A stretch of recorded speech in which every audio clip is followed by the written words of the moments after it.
Hi, it's Gnevex in a new video. This time is to help your writing, and today we are talking about plot twists. How lovable are they, right? Leave a like and subscribe. I am trying to reach at least 100 subscribers this week. I know it won't be easy, but I offer short but quality tips and other videos that I think that a large audience will enjoy. With nothing else to say, let's begin the video about plot twists. Well, a good plot twist don't happen out of nowhere. Now hear me clear on this one. By this I don't mean that you should make a slow transition, that would most likely ruin it. But give clues that explain after it happens. So what do I want you to take from this first part?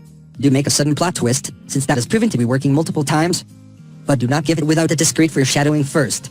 This brings me to the most important point, good foreshadowing.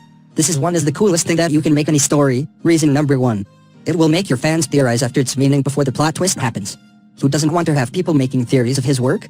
And reason number 2, so can raise the expectations on this one. Surely if your character receives a fatal injury on his arm of preference, this will explain to the reader why he lost all of a sudden in such crushing way the battle, after trying to block with said injured arm, forgetting his injury and acting out of instinct and, at the same time have them at the edge of their seats, because they know that the injury will play a major role later on. So that's how the act of foreshadowing can create theories that will run wild and increase the reader's activity as they try to figure out the clues that you leave them. So then when the plot twist comes, well, they will feel lots of emotions like a great surprise, but it won't feel out of place either. And trust me, readers love a good plot twist like any other good thing on story writing.